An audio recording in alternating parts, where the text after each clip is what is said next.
भारतीय इतिहास में रुचि रखने वाले हमारे दर्शकों का इस चैनल में पुनः स्वागत है।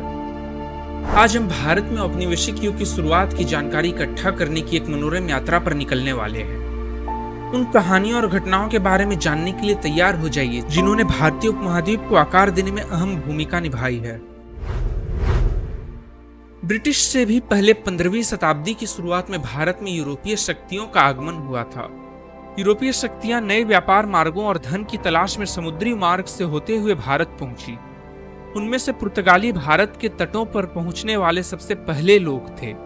वास्को डी गामा के नेतृत्व में पुर्तगाली 1498 में कालीकट पहुंचे, जो भारत में उनके आगमन की शुरुआत थी। वे व्यापारिक संबंध स्थापित करने और मसाला व्यापार पर एकाधिकार जमाने के लिए भारत में आए थे।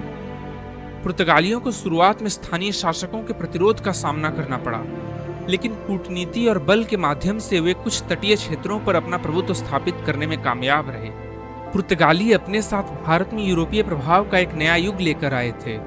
उन्होंने धीरे धीरे अपने व्यापार का नेटवर्क बढ़ाते हुए समुद्र तट के किनारे अपने किले, चर्च और व्यापारिक चौकियां बनाना शुरू कर दिया और मिर्च, टमाटर और आलू जैसी नई फसलें भारत को दी। जी हाँ, वही टमाटर जो आज लोगों को अपनी कीमतों से रुला रहा है, वह पुर्तगालियों की ही देन है।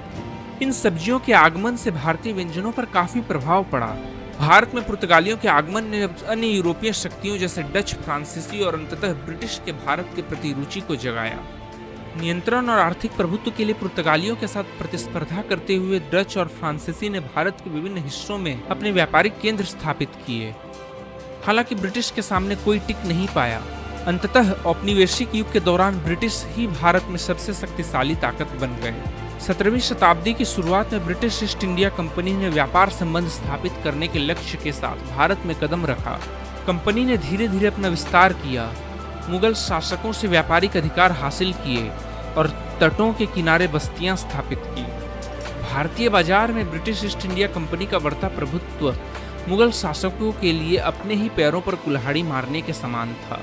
एक तरफ अंग्रेजों ने प्रशासन, रेलवे और शैक्षणिक संस्थानों की आधुनिक प्रणालियां पेश की, जिनके भारतीय लोगों के लिए सकारात्मक और नकारात्मक दोनों परिणाम पड़े।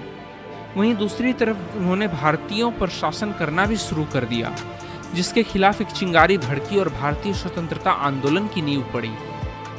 ब्रिटिश ईस्ट इंडिया कंपनी को भारत से भगाने के लिए लड़े गए स्वतंत्रता संग्राम की चर्चा हम अगले वीडियो में करेंगे। तब तक के लिए जय हिंद, जय भारत।